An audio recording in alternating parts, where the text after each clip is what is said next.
We are Movie Menu Reviews. Don't mess with your Lyft driver.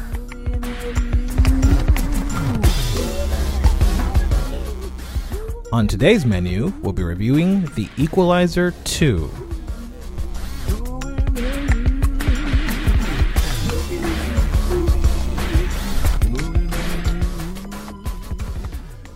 Well, hello there, guys. On try number 2, so if those who visited our page and saw the first one, welcome back.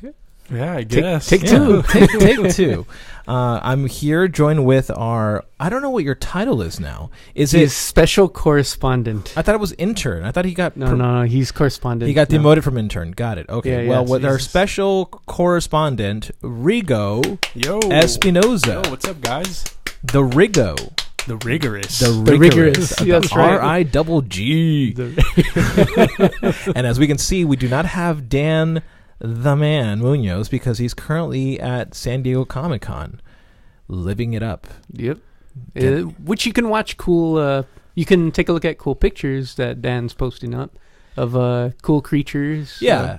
Creatures? I think you mean like cosplayers? Dolls, cosplayers. Just people walking around. Just people walking around. Yeah, absolutely. Why doesn't he ever take you guys? It's because supposed to be a group thing. He kind of sucks. That's kind of why. But the person complaining the most is Mike Stan.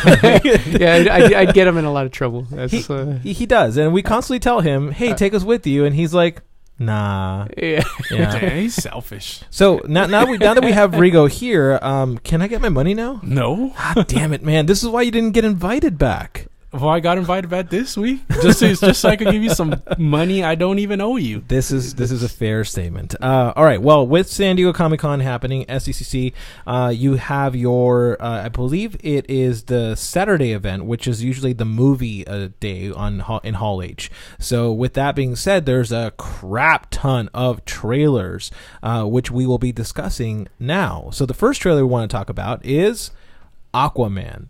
Again, this is Jason Momoa picking right back up from where he was at, from the Justice League film. This is directed by James Wan, who I do believe is the Fast and Furious director. So what do you guys think of the trailer? Well, I actually kind of liked it, but I kind of expected that vibe from Jason Momoa Aquaman movie. I don't know if you guys understand what I'm saying by watching Justice League. Mm-hmm. Like, I get that kind of like feel good vibe. It's like just a really cool movie. Right. It definitely feels like a surfer, like a bro surfer movie. But that's only from his language. Like, there is going to now be a full on developed origin story, it looks like, which is, something that was missing from, like, say, the Batman vs Superman movie. So it's actually pretty cool that they're actually going to go into Atlantis. I do believe that's where Aquaman's from. What do you guys think of the visuals of Atlantis? It looks beautiful. It does, right? It reminded me a little bit of Wakanda, like in like a water version of Wakanda, where like things are like super way more advanced than our crappy world. But it's now underworld, and so the whole story is going to revolve around his stepbrother who wants to take over the land.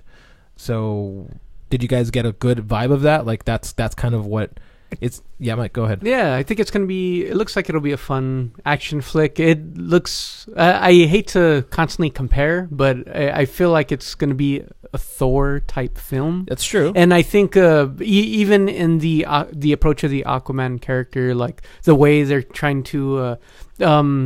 the way they're throwing in like the comic relief in that it shows in the trailer, I think Aquaman is kind of like the Thor type character in the DC universe. Or that's kind of like how it seems right now. Yeah, a reverse Thor, one would say. What do you mean by a reverse Thor? Yeah, because one is lightning, the other one's water. There we go. But also one is land, good. one is water. But no, I meant the reverse Thor, as in like Thor, the original Thor had this high and mighty being go to our planet, but this time it's a person from our planet who clearly is like a surfer. Jason Momoa does a good job of just being himself, going to like like a very different world. Yeah, I see. Well, they do kind of establish it early on in the trailer that he's aware of his abilities. Yeah, so, where it's not like a Harry Potter thing where like you're a wizard. You're a wizard, Harry. Where he discovers later on. But, yeah, which would be interesting. You're a wizard, Arthur. You know what? You know what I did find kind of cliche though, that the leading actress, well, his supporting actress, she has red hair. Does every woman that lives under the sea have red hair? The Little Mermaid. Now this girl, every mermaid. Okay, you have literally just named 2.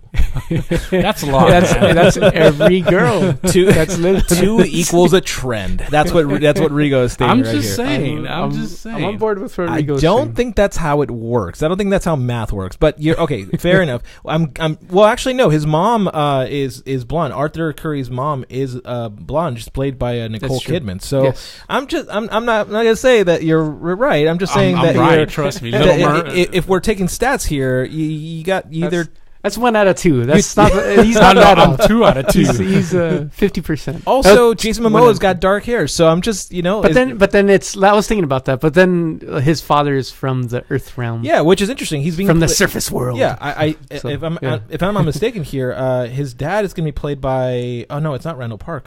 But he's going to be played by the actor who did Boba Fett. Interesting. Yeah. So it's just going to be interesting that they have.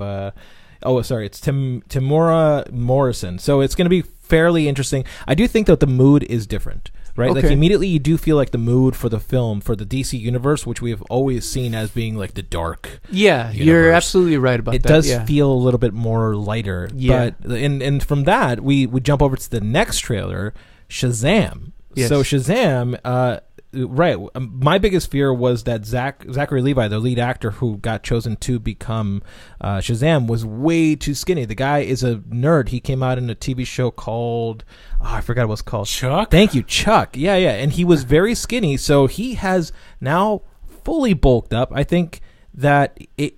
What do you guys think? This is. You know what? I honestly, I think the suit looks kind of fake to me though. Like, I think that's I don't think the it's intention. his body though. Oh no, it's definitely. I saw so right before this was released. I think the week before, Zachary Levi was posting pictures of him like doing like flexing. So he yoked up then. Did he say yoked up or bulked up? No, yoked. He yoked up. He got swole is what I'm trying to say. Okay. Yeah. You could tell because his neck is like twice his normal size from where he was at before. Speaking of mood, right? This movie is definitely not what you would consider DC Universe mood. This feels a little bit to me more like Deadpool-esque. It does, but like a children's style Deadpool, like for kids. Oh, for sure. Kind of feel like it's like, it's like if Big also included superheroes. I do believe that's the mood that we're going for. They were really going for a big feel. I'm totally on board with this. It looks super fun. So I am definitely looking forward to Shazam. Yeah, and it's super interesting because this is directed by David F. Sandberg, who directed the Lights Out films. Oh, okay. So it's definitely not where I would expect his style to go in, but I am really looking forward to this movie now, because before I was like, oh, this is going to not be that good. It's going to be kind of sucky, but now it looks like it's going to be super fun. Yeah. And I think that's the other part about the Shazam character is that Shazam, the character itself in the comics, criticizes a lot of the DC superheroes. I see. Yeah. So that's where you're talking about making the reference to Deadpool, where it's kind of like a meta. Well, yeah, because as you can see, like the little boy, I need to look here very quickly. In the trailer, his friend is like the superhero expert. He has the Superman and the Batman Batarang. Yeah, he's also wearing an Aquaman t-shirt. But yeah, Jack Dylan Grazer, who came out in It, so he's picking up here. He's definitely is like telling him how superheroes should be, right? And I'm pretty sure there's going to be a line in there like, "Oh no, you're way too happy. You got to look more sad, more Martha." He might actually, his mom's name might be Martha too. You never know, but it definitely feels different. So, and I'm hoping that there's going to be a moment where you get a crossover. And then he goes like to Batman, like, dude, chill out. Yeah. Like I just want to see that happen. Just go like, chill the fuck out, man. Do you think there will be cameos of any other there DC has to be. superheroes? Yeah, this is definitely happening after Justice League because obviously he has the Aquaman shirt. There's the Batarang. There's also a bullet you can see in one of the drawers, which is one that was shot from guns at Superman. So it's like you know that this is definitely happening post. Okay. That so what's interesting though, they didn't show anything about the villain, which I believe is Dwayne "The Rock" Johnson. If I'm correct. So no, they're making a standalone movie for Black Adam. Yes. So they're making a standalone film for that. The villain for this is going to be played by Mark Strong, who's playing Dr. Thaddeus Sivana. Oh, so it's not going to be Dwayne "The Rock" Johnson. No. I think what they're doing is they're going to do a standalone villain film, and then they're going to put them together. Oh, okay. Which I think plays well because what you need to do is first establish the lore of Shazam. Like Black Adam was the failed Shazam, so you kind of need like that other side of things. And then when you see them fighting, you kind of like in the same way that Black Panther worked. I think I think it might work. I before the weakest link for me was Zachary Levi, and I think now seeing Zachary Levi's body shift, right? I think I could see him going up against Dwayne "The Rock" Johnson and just get his ass kicked. Yeah, which I'm looking forward to now. Yeah. So the next trailer is Godzilla, King of Monsters. What do you guys think of this one? I was very impressed from what I saw. It looks like none of the original cast from the previous Godzilla movie will be on it, or unless you can correct me with that, Z. I can in fact correct you because you do get to see Ken Watanabe in there. So he's the one who was like, let them fight. Yeah. So he is. I mean, there is some recurring cast. They got rid of the really bad actors who came out in was the Avengers movie, Age of Ultron. Yes. So they got rid of them. So it's going to be a completely new cast. The only recurring character is the giant green monster. No, he's not green, is he? That's a good question. He now shoots blue. He light. Always no. Did he always? He did. It seemed like a transition in the first Godzilla. Like it's not till the very end. It's like a reveal. Like it is. Now he shoots out blue lightning. But what do you guys think of the fire. mood of this trailer? Though it kind of feels a little bit like it should have been narrated by Al Gore, right? It's like the world is ending. and the Titans are rising. You're like, but no, it's like it says that they're the only ones that can save the world, but how if they're going to be fighting and destroying it? Yeah, we see a little section of like the Capitol, right? Like you see Washington D.C. completely destroyed, and I'm like, well, we don't stand. And then I think it's Mothra I'm not sure if it's Mothra or it's the Hydra monster that's flapping its wings, and it's like behind it, it just like eradicates everything behind it. So like. What are the humans going to be doing? Just watching? Like they're going to be eating popcorn the entire time? I don't think it matters. I think this. It looks like this film is going to deliver with what it's supposed to do, which is just show a bunch of giant monsters beating each other up. Now in the trailer, we see two different monsters. You do again, Mothra, Hydra, and there's also like another one. There's a fish one that I'm not really familiar with the Godzilla universe, but like you definitely see multiple monsters. So it might be just like an all-out battle royale. Like who wins. And I'm sure they're going to set up for King Kong versus Godzilla because that's where they're going with this. Yes, yeah. I actually thought this was going to be King Kong versus Godzilla, and they were just going to call it Godzilla. King of the Monsters, or what is it called now? Is that what it's called? It's called King of the Monsters. Yeah. What did you guys think of Millie Bobby Brown? She's the one who came out in Stranger Things. She played. I forget what the character is. 11, yeah. I was going to say 13, but that's a house reference. No, it's 11. What did you guys think of her? Do you think she's going to be a good enough... she's playing a very young character in this. Obviously, she's very young. But this feels a little science-heavy. Do you think it's going to be like the perspective of the child? The problem with the original Godzilla is that it took on it was following the son character, right? And so it was kind of really dull and boring because you were like, no, focus more on the fights. So do you guys feel like they're taking a better route, that they're going for a kid who's viewing all this? I think they are, but I think for me it seems like she's gonna be the main focal point of the story, but it's gonna get to a point where we're just gonna see like the monsters just go at it, and she'll become a secondary piece to say. But I don't know. I guess we'll find out when we watch the movie. Yeah, and I think they did reveal a little bit too much in the trailer, where she's telling, I don't know if it's her mother or what the character is, but she's like, "You're a monster." So it's kind of like, and she's the one that's kind of like creating this whole plan. So you kind of know that she's probably might be the villain in this. The little girl's gonna be the villain. Not the little girl. The woman who planned out the bringing back of all these Titans. Yeah, for sure. All right, so moving on to the next one, Fantastic Beasts: The Crimes of Grindelwald. This is now the second film in the Fantastic Beasts series, with Eddie Redmayne returning, Catherine Waterston and Dan Fogler returning, but you also get a younger version of Dumbledore being played by Jude Law, and Grindelwald being played again by Johnny Depp. So if you watch the original, we all got surprisingly disappointed when it was revealed that Grindelwald was going to be played by Johnny Depp. So he just looks so bad. He still looks really terrible in this. What do you guys think of this trailer? Are you guys excited about it? I wasn't excited for the first film until I saw it, and I really enjoyed it. Oh, you really enjoyed the first one? Yeah. Oh, okay. I liked it. I'm kind of excited for this one. Just to, you get Dumbledore, so that's pretty cool. Okay.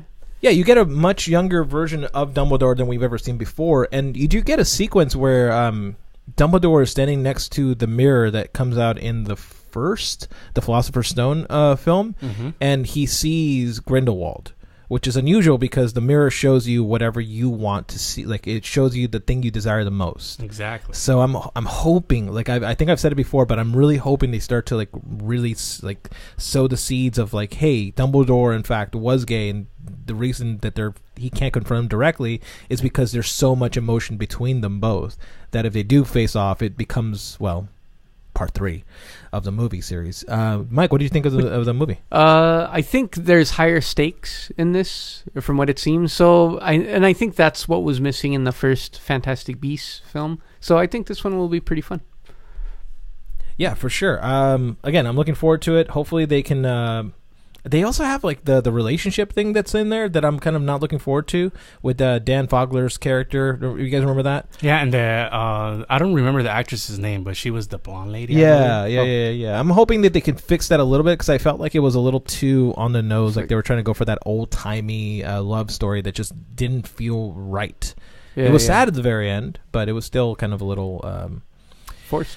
Yeah, broken. But speaking of broken, the next trailer we're reviewing is Glass. Yeah, nice transition. Thank you. We now have the second movie in the series. I guess this is considered the third. This is considered the third of a trilogy. Right, because you had Unbreakable with Bruce Willis and Samuel L. Jackson. Then you had Split with James McAvoy, which completely, to all our surprise, showcased that M. Night Shyamalan was building a universe. None of us knew that was happening, and all of a sudden, what? So now we have Glass. What did you guys think of the trailer? I liked it a lot. Do you feel like it was building the world out a little bit? No. It didn't tell you anything? No. Yeah, I think that's the what I get is just that the Beast, right? That's James McAvoy's character. His villain type has kidnapped a bunch of girls, and I have no idea, but it looks like a team up between the two villains, right? You have the super intelligent villain and the super erratic Split villain. The Beast, Yeah, the Beast villain joining forces, trying to show the world that monsters and villains and heroes do exist. Yeah. You're an M. Night Shyamalan fan, Mike? I was in the beginning, and then I vowed to never watch another one of his movies after The Happening. The Happening. I was like, never again, M. Night Shyamalan, never. And then I saw The Visit, and I was like, whatever. But when I saw Split, that actually was a turnaround for me. I was like, all right. I'm back on board. You're back on board. I'm back on board. I'm kind of on the same page on this. Like, just the idea of the way that they'll play the Beast as like the monster, whereas Glass is going to be like the super genius. Yeah, I don't know. It's a good cast too. It's still like. It made me think, like, is there other people? Like, are they going to introduce other characters? That'd be really cool. I kind of want to see, like, what he can do with that. Like, he's already built the universe. Let's see what else you can. You got the Glass guy. You got You got Split, and Yeah. you got Unbreakable, which is Bruce Willis. Yeah, The Hood, I think. Yeah. So, as well as the actress from who is in The Witch and then Split as well, who's returning in this film. She is weirdly returning. I didn't expect her to come back, but go figure. But speaking of monsters, the next trailer we're talking about is Overlord. This is a J.J. Abrams-led project that takes place in World War II. It's a story of 2 American soldiers behind enemy lines on D-Day. That sounds very basic. However, they encounter what appears to be zombified Nazis. Holy shit. This was a surprise. What did you guys think of this trailer? When I saw it, I kind of thought of the game Wolfenstein for some reason. Yeah, for sure. Wolfenstein definitely hits the mark on this one. But I thought it was cool. You know, you combine World War II, which, you know, is really cool, with zombies. So who knows? Maybe we'll see something special with this. Yeah, I've been waiting for like a campy horror film like this. This is gonna be super fun. So yeah, I'm looking forward to this for sure. Yeah, I'm a little hesitant on it only because of what was it? The Cloverfield Project that was with the Netflix release that they pushed out like immediately right after the Super Bowl. I watched it. It was J.J. Abrams led project, and it just was terrible. So I'm hoping, knocking on wood here, that this one actually does a good job of telling a fun story. Because you know, when you have a World War II soldiers fighting against zombified Nazis, that sounds like fun. I just want this to be fun. It looks super fun. It reminds me of Dog Soldiers as well, but zombies instead of werewolves. But I think it's gonna be super fun. Yeah, I'm hoping for the best here. Yeah. But then moving on from zombies to zombies? I'm not really sure. Speaking of zombies, we then have the last trailer we're going to talk about called Patient Zero, and now this one is super interesting. It's got Natalie Dormer, Stanley Tucci, and Matt Smith. You know, it looks like they're hunting for an infected individual with rabies. They find them, but then they're being overrun by these other zombies. And then they're accusing the human race of being the disease. Okay. So it's super interesting. What did you guys think of this trailer? Compared to Overlord, I thought this trailer was a lot slower. Yeah. This kind of to me looks like a psychological drama. I don't know what you guys think about that. No, I'm right there with you. I mean, the fact that it's like it looks like. It reminded me a lot of The Girl with Many Gifts, which was this fun post-apocalyptic film about zombified children. Zombified? I think sure they were like weird breeds. Yeah. So it was a really interesting film that just kind of like didn't do a good job of ending it. So it reminds me of that. And that movie was more of a psychological horror in that like. Right, who do you trust? Do you trust the children? Do you trust the humans who are trying to destroy the planet? Who do you really trust? And I feel like this movie poses that really fantastic idea that, I mean, if we're talking about like Godzilla, you know, 20 minutes ago, you know, what do we do when we're the problem? So I feel like that's going to be the very interesting thing that this film's going to pose. Yeah, it's like Silence of the Lambs. when Stanley Tucci was in the chair. He's just smoking his cigarette, going like, "Are you going to ask me anything? Can we get to the point here?"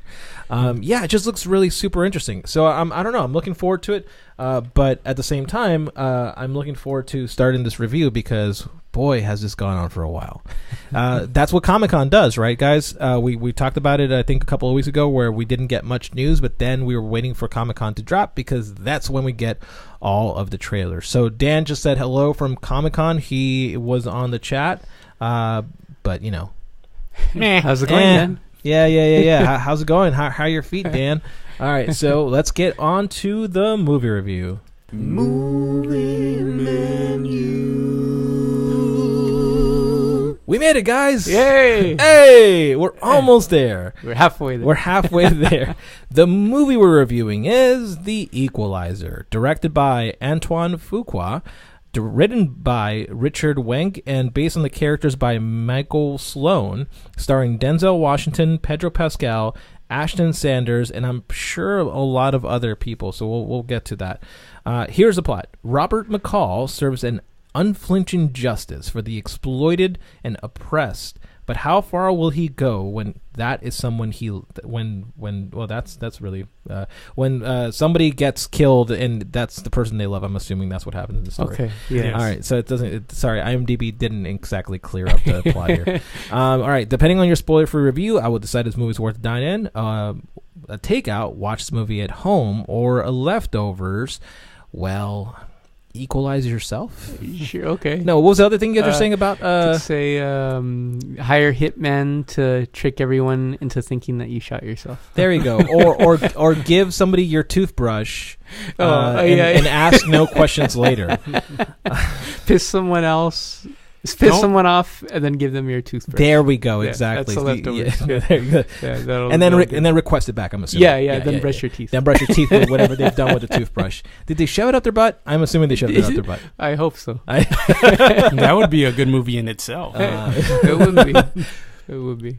All right, thanks, Rigo. All right, now whoever wins will earn a point, and whoever has the most points at the end of the season will develop a special segment that will air at a later point in the season. So, Rigo, you are in fact no longer a guest; you are a special correspondent intern, which means that you do not, in fact, get to cash in your points. You just get to accumulate them to create a segment.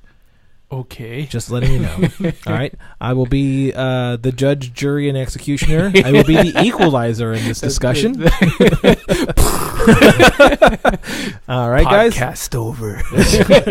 Now, with that being said, rate this film.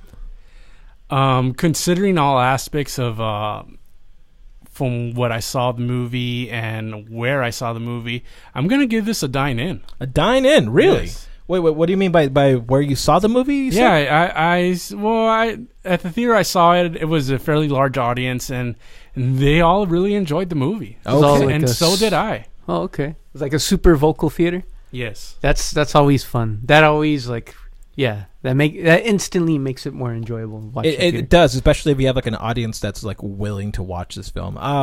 Mike, what about you? For me, I'm gonna give it a takeout. A takeout. So for you, it's a watch it at home. Watch it at home. Okay. But I didn't have the same experience that Rigo had. My theater was super quiet until the credits rolled, and there was one person going like. Oh, one person was clapping. That's a victory. That's a victory right there. Yeah. I had one person clapping, but yeah, there was super quiet theater. Which theater did you go to? I went to AMC Montebello, but I saw it in the morning. That's probably why. So, and what time did you watch it? It was morning time too, but it was Saturday. It was packed house. No, it was a Friday. Wow, that's weird. Yeah. Okay. Well, all right. So walk me through the plot. So this is the second part in a series that's based off of a TV show, a UK TV show. I actually tried looking up fight scenes from the UK one. There were no fight scenes.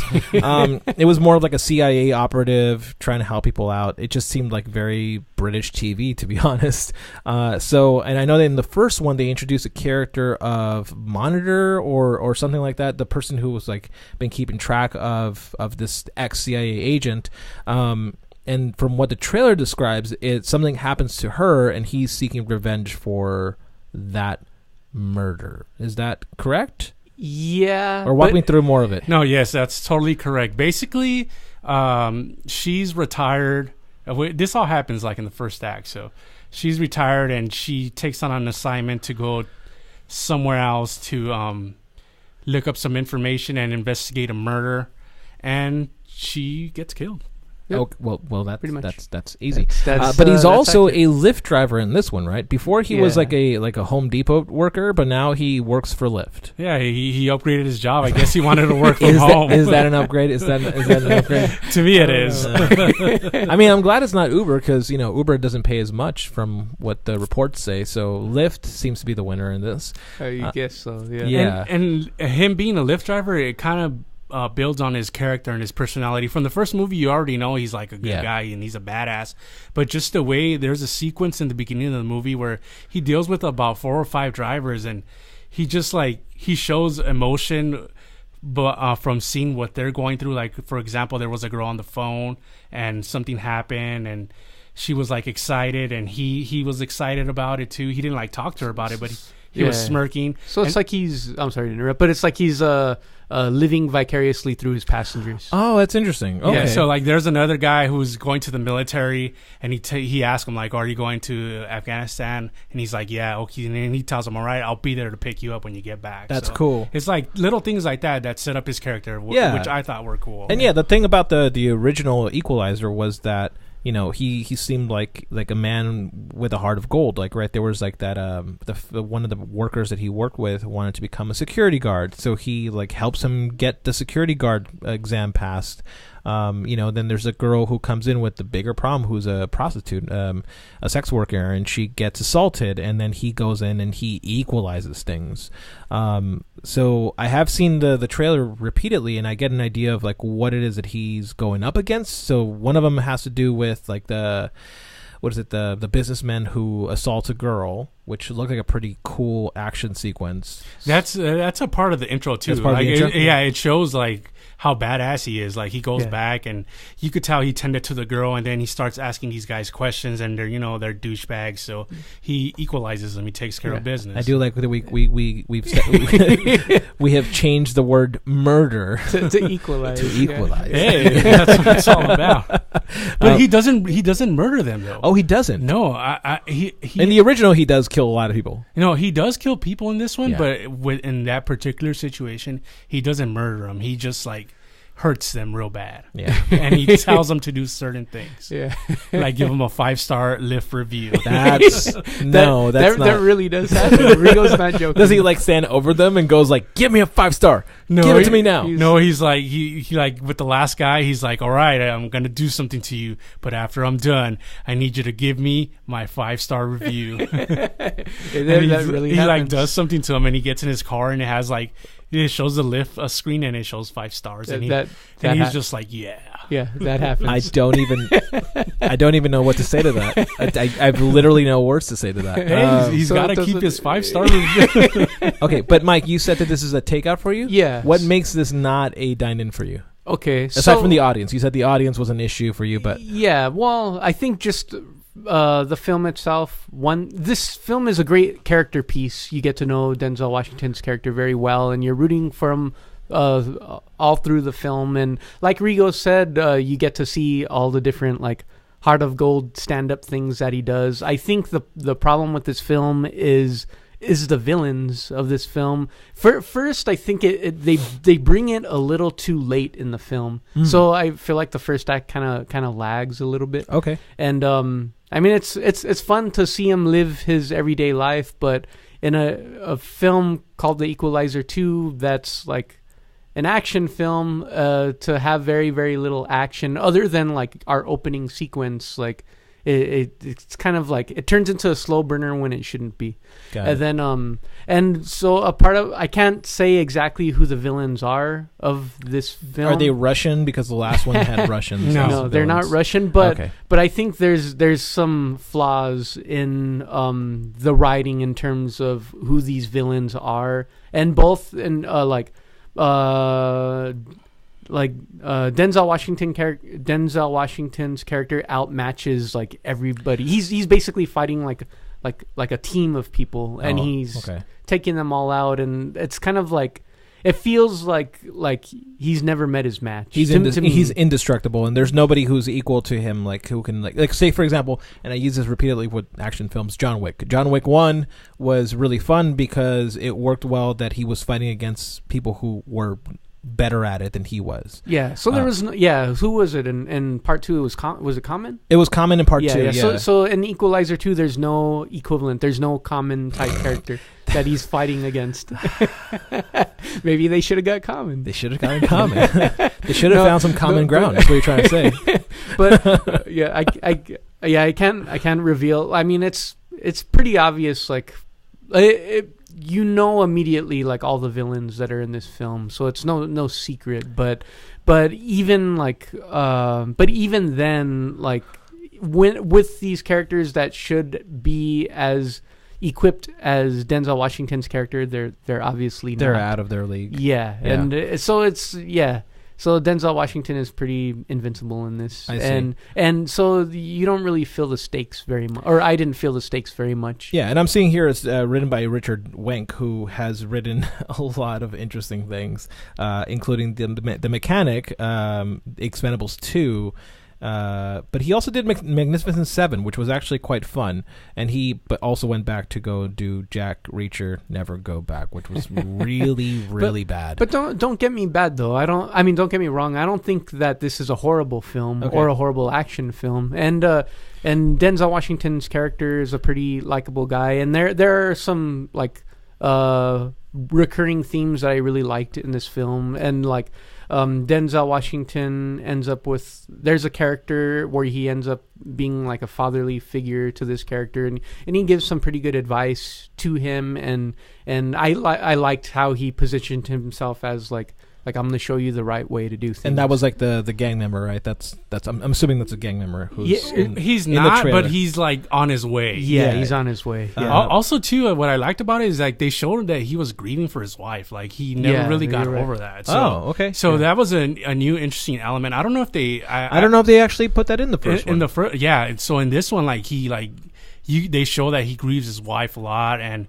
the friend the one who gets murdered, actually the way she gets introduced is she ends up going to his house just to have dinner, and he's like, well, thanks for coming today. Today's like my wife's birthday, and she's like, oh my God, I didn't know. But that just shows like the close bond and relationship that they had, like the wife and Denzel, and the relationship that the friend had, which kind of to me upped it up a little, that he was cool that she was there, normally somebody would be like, oh, I don't want no one here today or anything. Yeah. So I mean, so to add to that, the reason why I wanted this movie to be reviewed was mainly because of something that happened several years ago, and I think I told you guys ahead of time that this film was greenlit, but that Sony executives didn't think this movie would make money.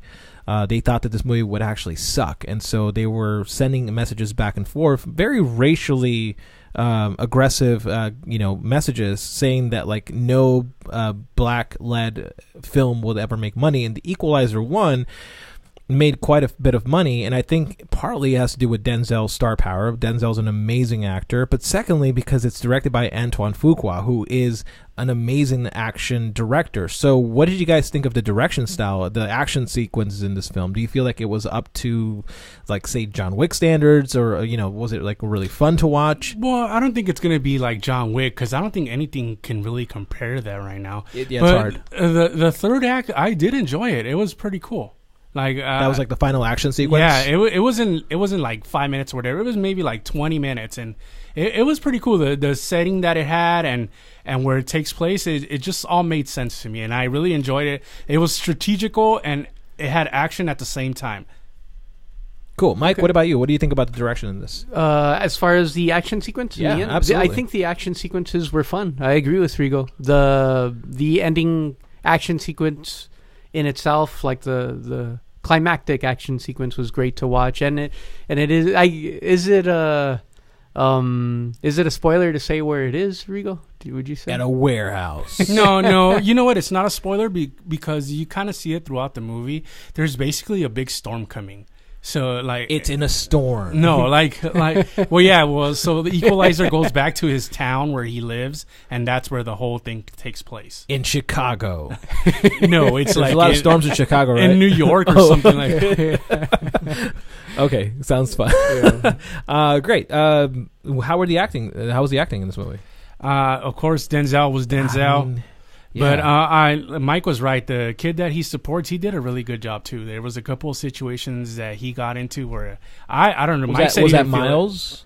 I think so. Miles Whitaker. Well, I'm saying that's the character's name because that's played by Ashton Sanders. Yes. I'm just saying if he does a really good job. His name is Miles. Yeah. He gets into some situations that are kind of tense, and I think he did a good job acting. Cool. I don't know, Mike. Would you agree? No, with that? I agree with you. Yeah, I think for the most part it was solid acting. I think. I never felt like Denzel.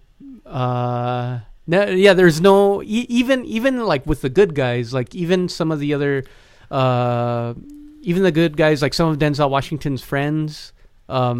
that like his friend that you see that gets murdered in the trailer, like she has an action sequence as well, but it doesn't seem like I don't know, it just doesn't seem as intense. I don't know. Did you feel that, Rigo? That Mike, she died. But it doesn't get more intense. Oh no, she got equalized. Thank you. That was well played, you. No, but it's like, I don't know. For you, the drawback was the fact that there was no threat. Yeah, not only was there no threat, but there's no other like badass action people in this other than Denzel Washington. Got it. Really. All right. For the record, I'm going to use this argument against you next time an action film comes up. Sure. Be like, remember the Equalizer 2? Yeah, just like that. All right, Rigo. Is there anything else we should talk about? I feel like we've covered most points here. No, I think we've covered pretty much everything about the movie without spoiling it. Because everything else, I think we'd be going deep into spoilers, and I think that would ruin the experience for everyone. Okay. But with the exception of one, and I'm saying this of Denzel, is this going to be a trilogy? I don't think that's a spoiler. I think that's just simply a logical conclusion. Now that you guys have talked about him not finding an equalizer, I'm thinking maybe the third one will be the one where he meets his match. Okay. I would see a third one, especially if they have if they write in a match for him. Nice. But I'm pretty sure we'll have a third because it looks like it's going to make a good amount of money. Yeah. Well, yeah. I mean, again, Sony executives said that it wouldn't make any money, but then it blew the box office during that weekend. I believe it actually outbeat Mamma Mia 2 this weekend. Mm-hmm. And more importantly, this is the weekend in which you never want to put a comic book movie on screen because no one's going to go watch it. So the fact that they put in The Equalizer 2, it's a smart idea. It's going to make a lot of money because there's a lot of folks in the cities who are not going to Comic-Con. These are people who want to just simply avoid the heat. And, of course, they're going to watch a movie with a solid actor like Denzel Washington, right? So I'm glad it's making money. I'm glad it's going to get a third one.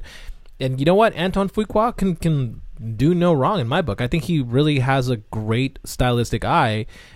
So if we get more movies like this, then I'm happy for it, which means, here's my verdict. It is dine in. I think I'm going to give my point to Rigo. I think it's the first time I've ever given the point to Rigo. I'm kind of shocked, actually. Well, you did a terrible job of promoting this film. But, thanks. But I agree with you. I think that the movie's worth watching. I'm disappointed that I didn't watch it myself.